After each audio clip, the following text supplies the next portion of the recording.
지난주에 우리가 잠시 한 주 다른 말씀을 좀 상고를 했었죠. 그래서 앞으로 로마서가 또 계속 하면 또 좀 지루하잖아요. 그렇죠? 그래서 복음서의 예수님의 이적들을 가끔씩 이렇게 살펴보기를 원합니다. 그래서 오늘 다시 이어서 로마서 5장 15절에서 19절까지 말씀, 제목은 한 사람입니다. 지난번에 우리가 앞에 본문 말씀을 통해서 우리가 생각했던 내용이 뭐였죠? 제목은 제가 안 물어보겠습니다.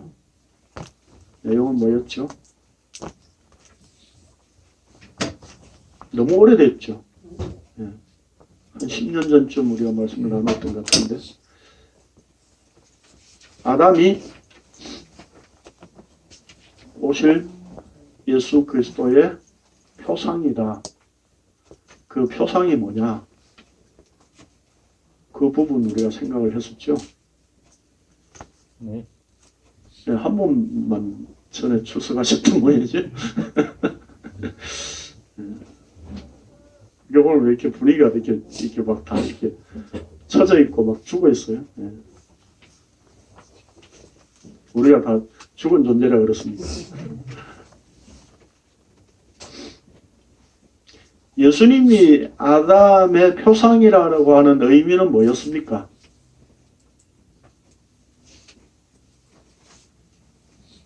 그저 기도합니까? 아담이 범죄를 했습니까? 여자가 범죄를 했습니까? 네, 간단한 거는 답변하시네요. 여자가 범죄를 했죠. 그런데 왜 성경은 아담이 범죄했다고 이야기를 하죠?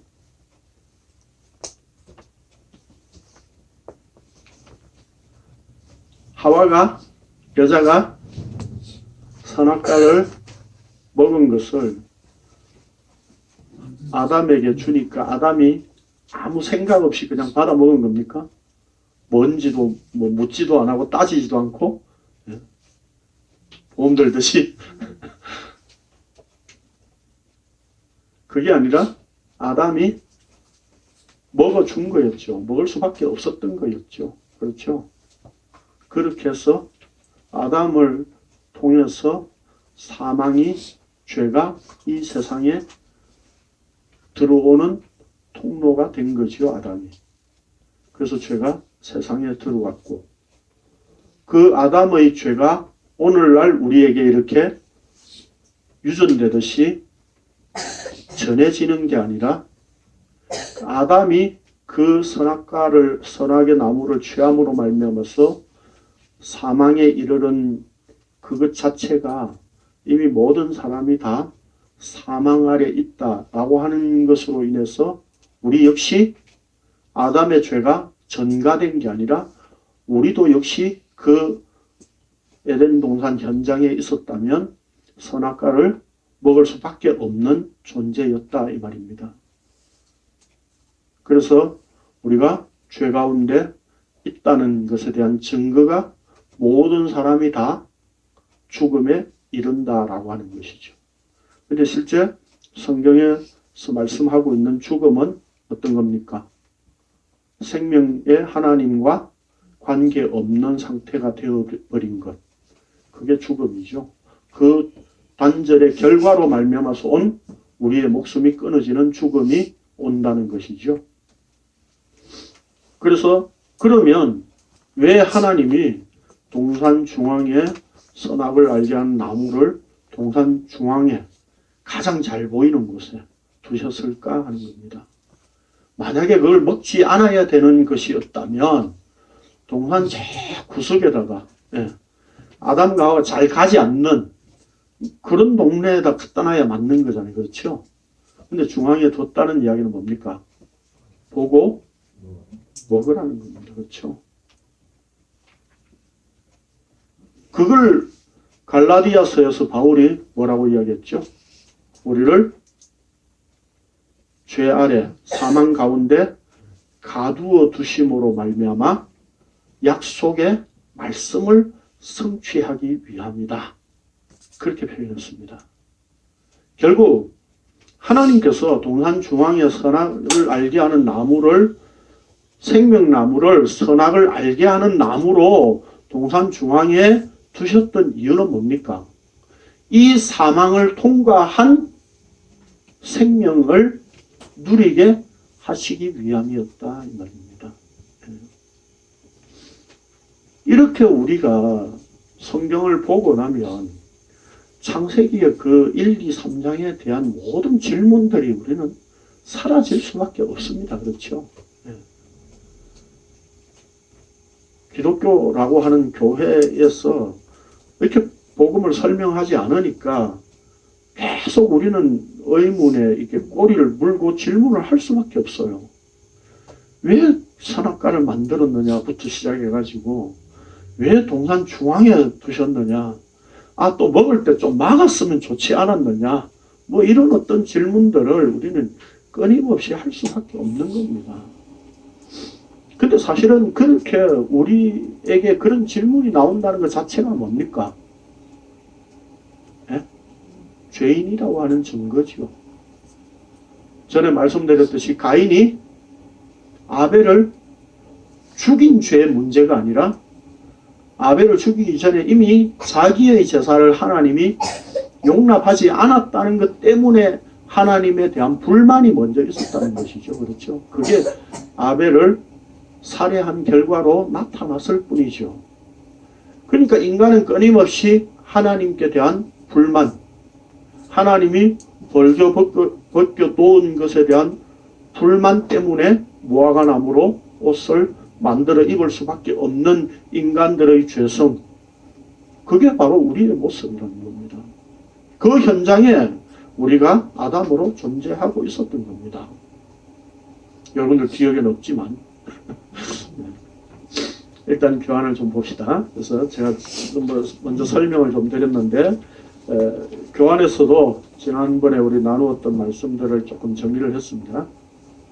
자, 성경이 말씀하는 죄란 원죄와 자범죄라는 두 종류의 죄가 아니라 하나님과의 관계에서 하나님을 원수로 삼고 대적하는 것으로 나타내고 있습니다.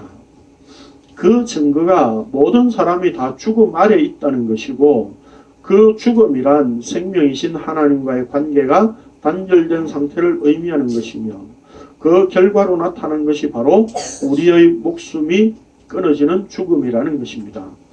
그러면 하나님께서 왜 첫사람 아담을 통해 이렇게 죽음 아래 있도록 만드셨을까 하는 것을 아담은 오실 자의 표상이라는 말씀을 통해 우리는 살펴보았었습니다. 모형이란 어떤 실체를 보여주는 하나의 본보기입니다. 아담이 오실 자의 표상이란 단순히 아담이 선악의 지식나무를 취한 범죄자로서 본보기가 된다는 의미가 아니라, 여자가 취한 선악의 지식나무를 아담이 취하여 여자와 함께 범죄한 것으로 죽음 안으로 들어가게 된 것이 앞으로 오실 자를 보여주는 것이 되었다는 뜻입니다. 그 내용이 중요합니다. 수능에 나옵니다. 밑줄 쳐놓으세요. 아담이 통로가 되어 죄가 세상에 들어온 것은 남자이신 예수 그리스도의 죽음을 통해 여자인 주님의 몸된 교회를 생명으로 살게 하실 것을 창세기에서 말씀하는 것이 모형이라는 의미입니다. 우리는 아담이 선악과를 먹은 것으로 죄가 세상에 들어왔기 때문에 아담이 선악과를 취하는 행위가 나쁜 것이라는 우리는 선입견을 가지고 있습니다. 선악과를 취하지 않았으면 죄가 세상에 들어오지 않았고, 죄가 세상에 들어오지 않았으면 에덴 동산에서 하나님과 계속 생명의 관계를 누릴 수 있었을 것이라고 생각합니다. 이게 아니라는 거죠. 그렇죠? 왜요? 왜요? 진짜 아담이신 예수 그리스도를 통해서 생명이 주어져야 하기 때문에, 하나님은 그것을 이미 창세 전에 이미 계획을 해놓고 계셨던 겁니다. 자, 만약 이러한 유추가 가능한 것이라면 애초에 하나님께서 선악의 지식나무로 만들지 않으셔야 되었습니다. 이런 모순적인 문제 해결을 위하고 또한 선악과가 나쁘다는 선입견을 차단하기 위하여 신학에서 철학적인 용어로 만들어 붙인 게 있죠. 그게 뭡니까? 인간의 자유의지라는 교리를 만들어낸 겁니다. 하나님께서 아담에게 자유의지를 주셨기 때문에 아담은 선악과를 따먹을 수도 있었고 따먹지 않을 수도 있었다고 생각합니다. 그러면 하나님께서 인간의 자유의지에 대해서 만약에 그렇게 허용해서 인간이 따먹을 수도 있고 안 따먹을 수도 있었다 하면 하나님은 그걸 대비해서 어떻게 하셔야 되죠? A 안과 B 안을 만들어 놓고 딱 계셔야 됩니다. 그렇죠? 예. 그러면 창세전에 하나님께서 약속하신 내용과는 전혀 관련이 없이 인간이 자유의지로 어떻게 하느냐에 따라서 결과를 하나님이 빨리 대처를 해야 되는 그런 상황이 되어버린다는 거죠. 그렇죠? 예. 그래서 오늘날도 우리가 어떤 자유의지를 가지고 우리가 주를 잘 섬겨야 된다고 요즘 자주 이야기하는 걸 듣는데 그런 자유의지는 우리에게 없던 겁니다. 애초에. 자, 그러나 성경에서는 인간에게 애초에 자유의지라는 것을 말하지도 않고 또 자유의지라는 철학적 용어가 성경에 기록되어 있지도 않습니다. 그런데 우리는 성경의 용어인 것처럼 사용하죠. 자, 그렇기 때문에 아담이 자기 자유의지로 선악의 지식 나무를 취하지 말았어야 했다든지 아니면 선악을 알게 하는 나무를 취하지 않도록 하나님께서 막았어야 했다는 가정은 우리 인간의 죄악된 생각에서 나온 유추에 불과한 것입니다. 결국 성경에서 말씀하는 죄란 의를 보여주기 위해 동원된 것으로 나타내고 있습니다. 이런 점에서 우리가 사망 아래 있게 된 것이 나의 행위가 아니라면 그 죽음에서 벗어나는 것도 나의 행위에 의한 것이 아니라는 뜻입니다.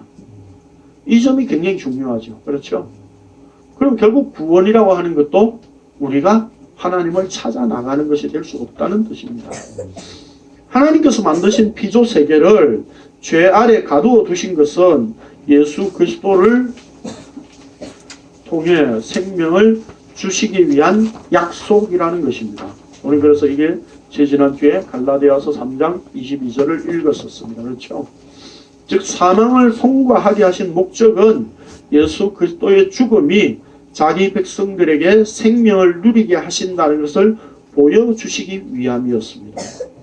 그래서 오늘 본문에서 바울 사도는 한 사람과 많은 사람을 대조하면서 이 부분을 좀 더 길고 자세하게 설명합니다.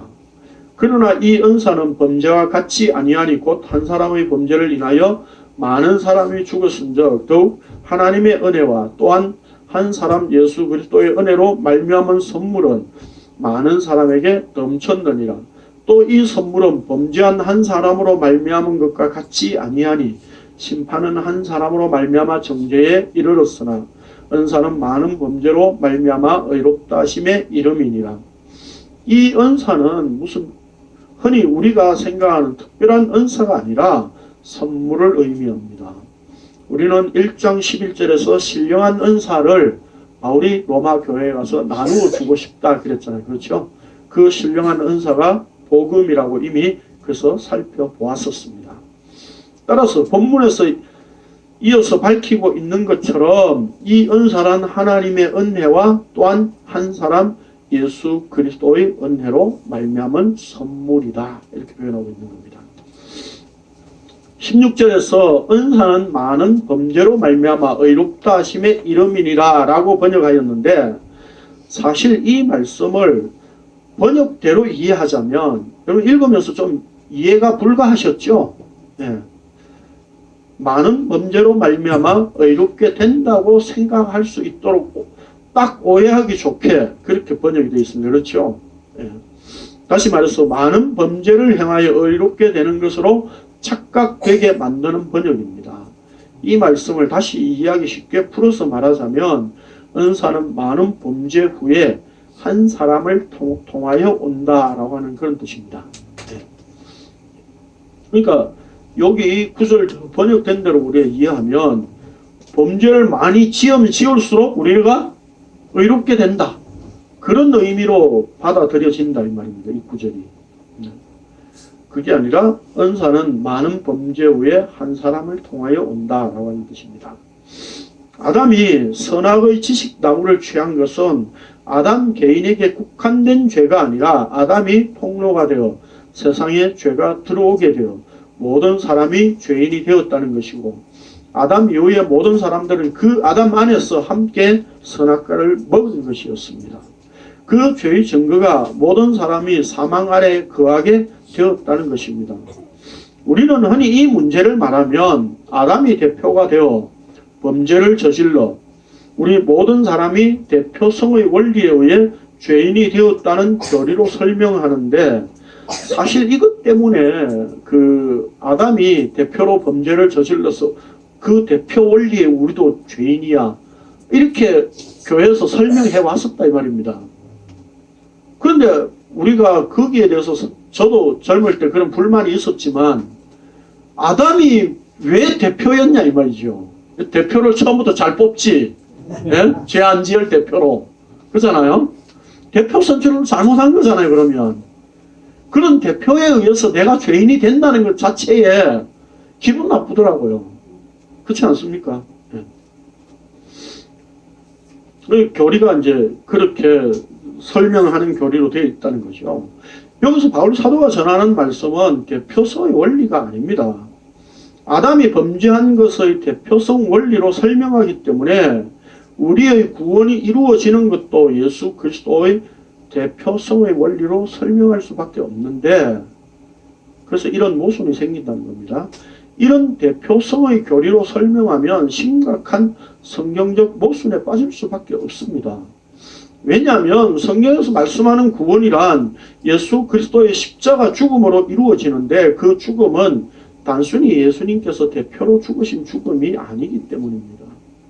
무슨 얘기냐 하면 이런 얘기예요.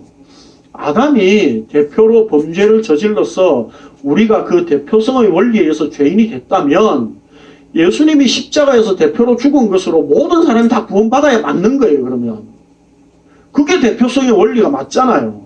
아담이 그랬다면.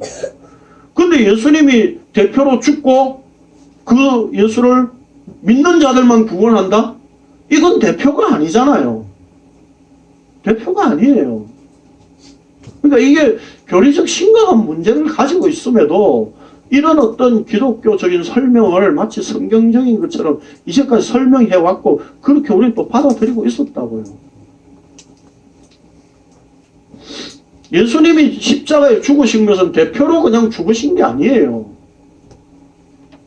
예수님께서 죽으신 대속의 십자가 죽음은 이미 묵시 안에서 자기 백성들을 함께 끌고 들어가서 죽으신 죽음이고, 그 십자가의 은혜로 성령께서 개별적으로 찾아가시는 믿음의 선물이 있기 때문에 오늘날 우리가 예수 그리스도를 믿게 되었다는 것은 묵시 속에서 완성된 십자가 은혜를 역사 속에서 믿음으로 고백하는 현상이 나타나게 되는 것입니다. 이 말이 좀 어려운데 더 어떻게 제가 쉽게 설명을 할 수가 없어요. 말을 이렇게 잘 문장을 찍어가셔서 다시 보시고 좀 쉽게 이해를 하십시오. 예. 따라서 아담이 대표로 범죄하여 우리가 죄인이 되었고 예수님이 대표로 십자가를 지는 대속의 죽음을 죽으셨기 때문에 우리가 그 대표성의 원리에 의해 구원을 얻는다고 한다면 역사 속에서 믿음으로 찾아오시는 주님의 은혜를 우리는 생각할 필요가 없이 예수님의 십자가 죽음이라는 대표의 원리에 의해 모든 사람이 구원이 이루어져야 하는 것입니다. 그러니까 믿고 말고 해야 될 필요가 없다 이 말입니다. 만약에 대표로 십자가에 그렇게 죽으셨다면 대표로 모든 사람을 위해서 다 죽었는데 뭘 믿어요 또. 그러면 거꾸로 역으로 얘기하면 예수님을 그렇게 예수님이 대표로 죽으셨는데 우리 믿어야 한다면 아담이 대표의 성의 원리에서 범죄를 저지른 것도 우리가 믿어야 그게 내 죄가 되는 거잖아요. 그렇죠? 예. 근데 아담이 죄를 지었다는 것을 우리가 굳이 믿음으로 표시할 필요는 없다 이 말입니다. 자, 그렇기 때문에 대표성의 원리에 의해서가 아니라 모든 인간은 아담을 통로로 죄가 세상에 들어온 것에 의해 우리 모든 사람은 아담 안에서 함께 선악의 지식나무를 취한 것이기에 창세기의 사건은 과거 아담이 저지른 범죄를 기록한 것이 아니라 오늘 내가 지식나무를 취한 범죄를 고발하는 기록입니다. 뿐만 아니라 예수님께서 십자가에서 대속의 죽음을 이루셨다는 것은 자기 백성들과 함께 죽으신 죽음이었고, 오늘 우리가 예수님의 믿음을 선물로 받았다는 것은 예수 그리스도와 더불어 십자가에 죽는 나의 죽음이 되는 것입니다. 여러분, 예수님이 십자가에서 혼자 대표로 죽으신 겁니까? 아니잖아요. 그렇죠? 예수님이 2000년 전에 십자가에 죽으실 때에 이미 묵시 안에서 우리를 오늘날 믿게 하실 자를 다 끌고 들어가서 주와 더불어 함께 죽은 거예요. 근데 그것을 날마다 우리 속에 일어나게 만드시는 일을 성령께서 하고 계시는 겁니다. 자, 그래서 누가복음에서 뭐라고 이야기하는지 봅시다. 시작. 우리들이 주시에 아무든지 나를 따라오는 자기를 부인하고 날마다 제 십자가를 지고 나를 따르는 것입니다. 예, 여기서 날마다, 그래서 날마다 표현하고 있는 겁니다. 자기를 부인한다는 게 뭐죠? 여러분 혹시 오늘 오시면서 CBS 라디오에 설교 들어보셨어요? 제가 오면서 잘 듣거든요. 그냥 늘 주파수 여기 맞춰져 있으니까 98.1. 근데 설교를 하는데 그렇게 이야기하더라고요. 어떤 연예인 간증을 인용해서 이야기를 하면서 연예인이 교회를 떠났다가 다시 돌아왔는데 이제 다시 예수를 믿게 되었다는 거죠. 그러면서 그 사람이 간증하는 내용이 뭐냐면 연기를 하는데 자기를 부인하니까 연기가 더 잘 되더라는 거죠. 그러면서 성경에 보면 날마다 자기를 부인하라고 했다는 겁니다.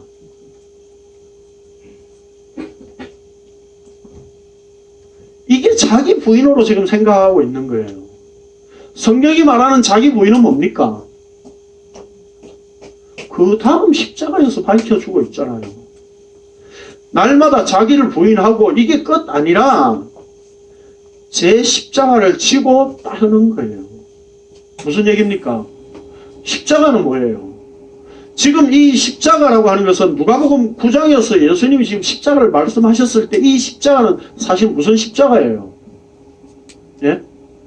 예수님의 자신의 십자가라기보다는 지금 이 상황에서는 지금 예수님이 십자가 죽는 이야기를 제자들에게 한 게 아니잖아요. 그렇죠? 그러면 여기 십자가는 뭐예요? 로마에서 지금 사형 제도를 갖고 있는 그 십자가 형태를 이야기하고 있는 거예요. 그러면 뭡니까 이게? 이 십자가는 죽는다는 겁니다. 자기를 부인한다는 건 뭡니까? 그 자기를 부인함에 대한 가장 극명한 것은 십자가 죽음이다 이 말입니다. 사형수로서 죽는 것, 그게 자기 부인이에요. 그런데 단순히 죄를 지었다고 그냥 사형 형틀에서 십자가에 그냥 죽는 게 그냥 자기를 부인하고 십자가를 지는 걸까요? 그런데 문제는 뭡니까? 예수님께서 그 십자가에 죽으셨다 이 말입니다. 그렇다면 결국 이 십자가는 무슨 십자가입니까? 예수님 자신이 지신 십자가다 이 말입니다. 그러니까 자기를 부인한다는 것은 예수 그리스도와 더불어 날마다 죽는 걸 말하는 거예요.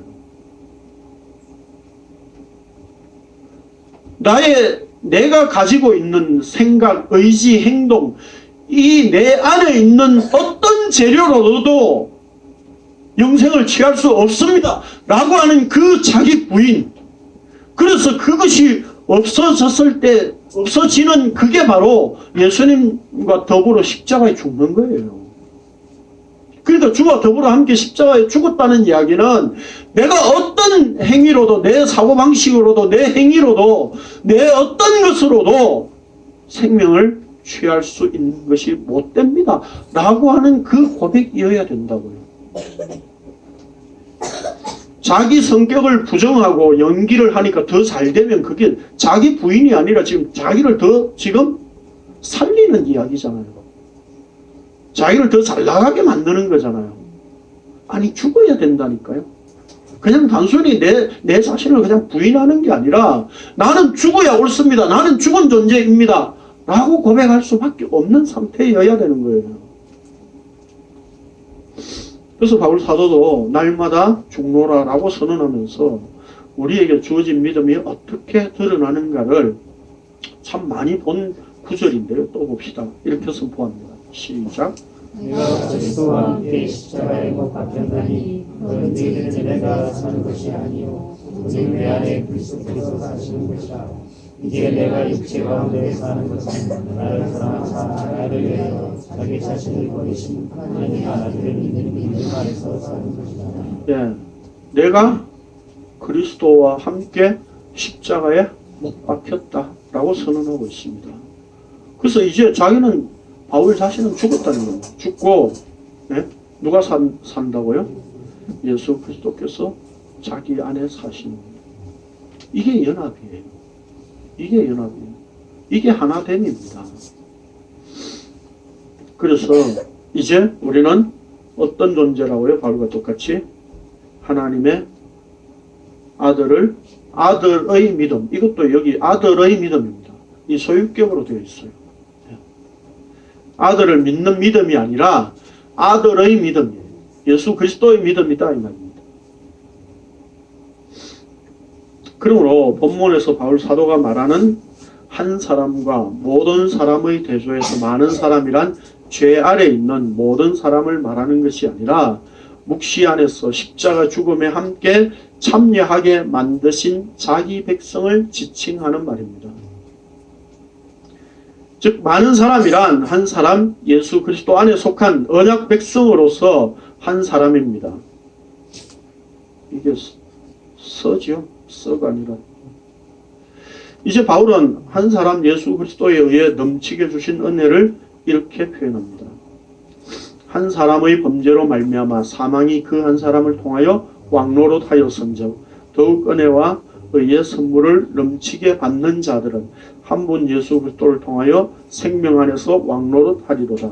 그런즉 한 범죄로 많은 사람이 정죄에 이른 것 같이 한 의로운 행위로 말미암아 많은 사람이 의롭다 하심을 받아 생명에 이르렀느니라. 한 사람이 순종하지 아니함으로 많은 사람이 죄인 된 것 같이 한 사람이 순종하심으로 많은 사람이 의인이 되리라. 하나님께서 사망이 왕노릇하게 하시고 범죄로 말미암아 정죄에 이르게 만드신 것은 바로 예수 그리스도의 의로운 행위로 생명 안에서 왕노릇하는 것을 이루시기 위해서였습니다. 오늘 우리가 사망 안에 있다는 것은 첫 번째 아담과 같이 죽음 안에 있는 것이고 그 죽음 안에 있는 자들을 의가 되게 하시기 위하여 예수 그리스도를 세상에 보내어 죄인과 같이 되게 하셨던 겁니다. 그래서 바울은 고린도 후서에서 이렇게 선언하였습니다. 시작. 하나님이 죄를 알지 못하신 이를 우리를 대신하여 죄로 삼으신 것은 우리가 하여금 그 안에서 하나님의 의가 되게 하려 하십니다. 예.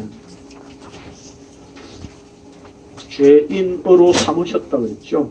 그게 어디에 나와 있는가 하면 누가복음에 보면 나와 있습니다. 누가복음 3장 21절과 22절에 보면 예수님께서 요한에게 세례를 받으셨는데 이는 죄인과 같이 되셨다는 뜻이고 죄인과 같이 되셔서 세례라는 십자가 죽음에 첫 발을 내디드실 때 하나님께서 사랑하는 아들이라고 선언하시며 기뻐하신다고 말씀하셨습니다. 그러니까 요한에게 예수님이 물 세례를 받으러 가셨을 때에 요한이 거부했죠. 처음에. 아니 예수님이 왜 내게 오십니까?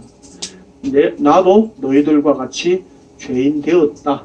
그렇게 선언을 하신 겁니다. 그래서 내가 너희들과 같이 이제 죄인이 되어져서 나도 세례를 받고 회개를 하는 것이 아니라 그 예수님이 세례를 받는다는 의미는 그 세례는 성경에서 뭐라고 이야기합니까? 십자가 죽음을 의미하는 말이죠. 그렇죠? 네. 그러니까 세례를 받았다는 이야기는 예수님이 죄인과 같이 되셔서 내가 죄로 인하여 십자가에 죽는 것으로 지금 일을 시작하시겠다라고 하신 선언이에요.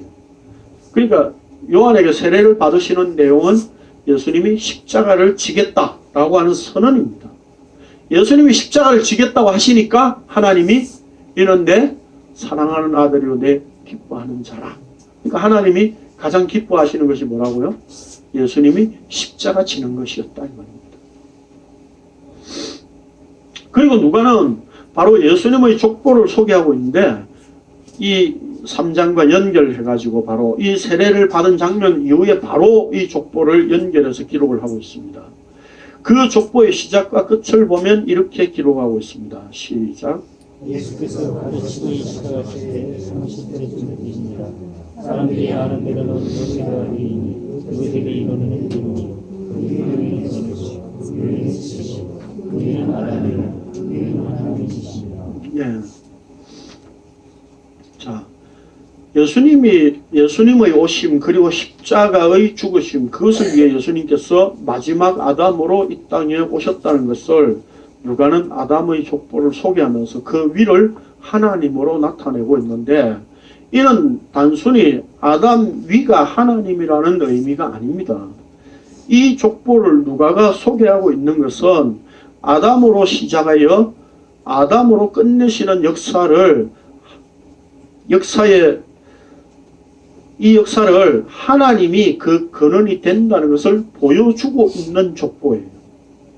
그러니까 족보를 히브리어로 표현하면 톨레도트이죠. 그렇죠?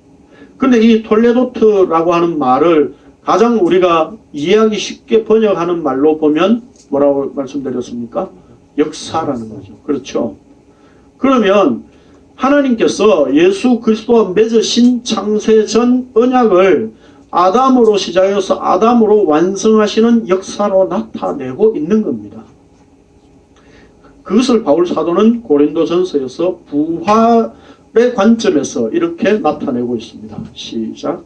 기록되가 첫사람 아담은 생명이 되었다 바와 같이 마지막 아담은 살려주는 영이 되었느니 그러나 먼저는 신령한 사람이 아니요 위의 사람이요 그 다음에 신령한 사람입니다. 첫사람은 땅에서 났으니 그들에 속한 자이거니와 둘째 사람은 하늘에서 나시니라. 그들에게 속한 자들은 저 위에 속한 자와 같고 그들의 하늘에 속한 자는 저 하늘에 속한 자와 같으니 우리가 위에 속한 자의 형상을 입은 것 같이 또한 하늘에 속한 이의 형상을 입으리라. 그러니까 우리가 이 말씀을 지금 통해서 보면 사람은 누굽니까? 네? 아담이라고 하는 말의 뜻이 뭡니까? 사람이라는 말입니다. 아담의 이름이 아니에요. 아담에게 이름이 없습니다. 그냥 사람이에요. 그 왜 사람을 세워두셨느냐 이 말이에요. 그때 에덴 동산에. 진짜 사람을 이 땅에 보내실 계획을 하나님은 갖고 계셨기 때문에. 예수님이 사람으로 이 땅에 오셨다는 이야기는 그래서 진짜 사람은 예수님밖에 없다는 뜻입니다. 우리는 뭐예요? 옛날에 개그에 그런 거 있었잖아요. 사람이 아니면이다. 우리는 사람이 아니었다니까요.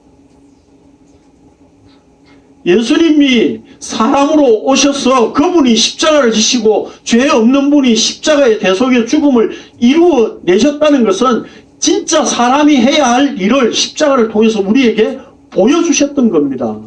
그렇다면 그분만이 하나님의 사랑의 대상이 되었고 하나님이 기뻐하시는 일을 하시는 분이었다면 오늘 우리는 어떤 존재입니까? 네? 하나님의 사랑의 대상도 아니었고 기뻐해야 할 대상도 아니었다는 이야기입니다. 다른 말로 한마디로 너희는 사람이 아니야 이 말이 있다는 겁니다.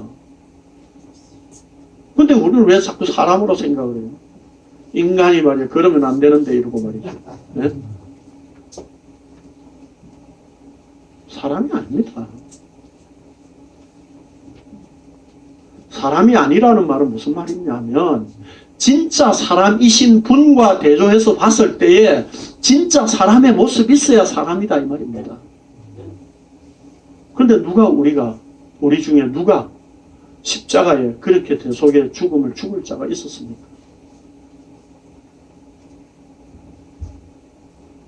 진짜 사람이신 예수님 그분이 오셔서 생명을 이루실 이걸 보여주기 위하여 하나님께서는 아담을 창조하시고 남자와 여자로 구분하셔서 그 남자와 여자의 관계 속에서 남자에 의해서 여자가 생명을 누리게 되는 것을 우리에게 계시로 말씀하고 보여주시기 위하여서 천지 창조를 하신 거였습니다. 첫사람 아담은 그저 살아서 생명이 무엇인지 감지하고 알아볼 수 있는 존재였지만 살려주는 영 예수 그리스도에 의해 살지 못하면 영생을 누릴 수 없는 존재였다는 의미입니다. 이걸 지금 45절의 말씀을 제가 조금 이렇게 적절히 알기 쉽게 풀어서 지금 말씀을 드린 겁니다. 그것을 묵시 속에서는 이미 완성된 것이지만 역사 속에서 드러내고 설명하는 것이 바로 십자가입니다.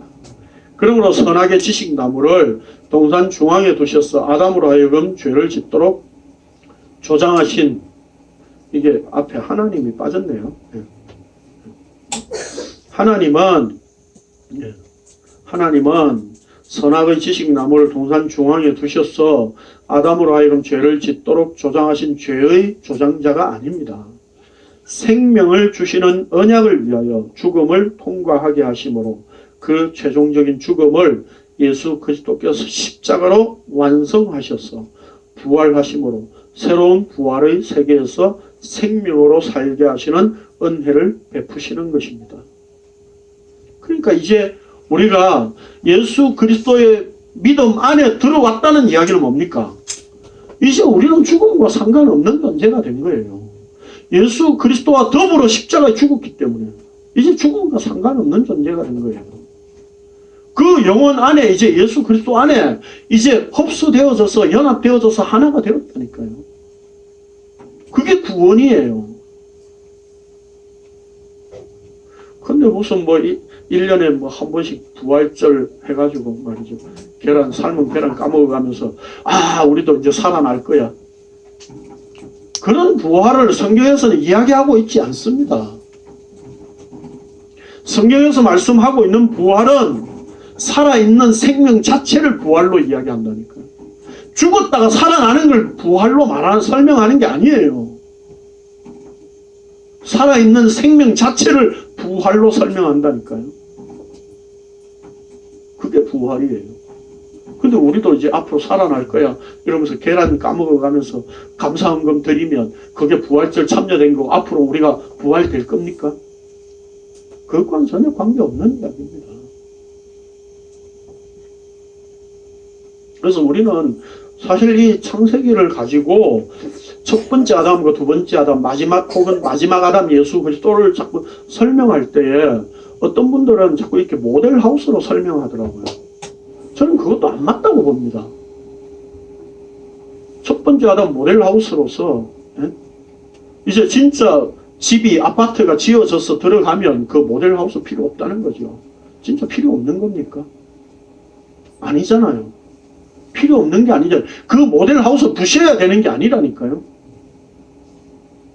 그 첫 번째 아담 속에서 마지막 아담이신 예수 그리스도를 봐야 하는 거예요. 근데 모델하우스 이제 진짜 집 지어졌다고 다 부셔버리고 없애버리고 그거 하고 상관없는 겁니까? 그렇게 따지면 우리가 구약을 자꾸 그림자라고 이야기하는데 실체가 오면 그림자 필요 없지 않느냐 이야기하는데 그렇지 않다는 겁니다. 율법도 복음이라고 그랬어요. 분명히 갈라디아서에도 그렇고 히브리서에서도. 율법 속에서 복음을 발견하는 자는 그 속에서 예수 그리스도를 믿고 생명을 누리게 되어 있다니까요. 죄인들은 그저 율법을 주니까 그 율법 가지고 내가 행해야지 그래야 생명과 관계 있는 자가 되는 거지 자꾸 이 확인을 하고 싶어 하는 거예요. 그래서 성경이 말씀하는 것은 율법 자체도 복음이라는 겁니다. 그 율법 속에서 오실 예수 그리스도를 확인하고 그 믿음으로 받아들일 수 있게 만드시는 복음이라는 겁니다. 그래서 율법은 완성된 것이지 폐기된 게 아니에요. 그래서 제가 자꾸 11조 이야기를 하면 사람들이 이제 폐기되었다, 이제 안 해야 된다고 분명하게 이야기해야 되지 않느냐, 그런 식의 질문들을 저한테 하시는 분들이 굉장히 많았습니다. 아니, 나는 11조가 폐기된 게 아니라 예수 그리스도로 완성됐다고 이야기하는 겁니다. 완성된 거예요. 그 11조 안에서도 예수 그리스도의 그 완성을 바라보는 자들이 있다니까요. 그 믿음을 받은 자들이 있다니까요. 은혜로. 폐기됐으면 이제 없애버려야죠. 폐기 처분해야 되는 겁니다. 근데 폐기 처분해야 할 말씀이 아니잖아요. 그러면 우리 구약 이거 떼버리고 다니지 뭐하러 이렇게 신약까지 딱 찬송가고 3개 무겁게 가져다닙니까? 네? 신약만 가지고 다니지. 뭐 그냥 신약을 보기 위해서, 참고하기 위해서 구약이 필요한 겁니까? 아니에요. 구약 속에서도 복음을 우리는 발견해야 되는 겁니다.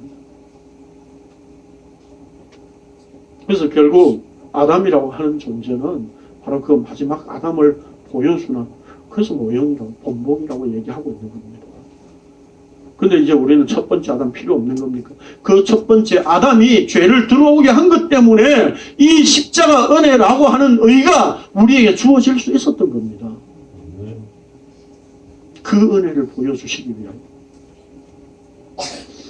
예, 그래서 바울 사도는 15절에서 더욱 하나님의 은혜와 또한 한 사람 예수 그리스도의 은혜로 말미암은 선물은 많은 사람에게 넘쳤느니라 라고 했습니다.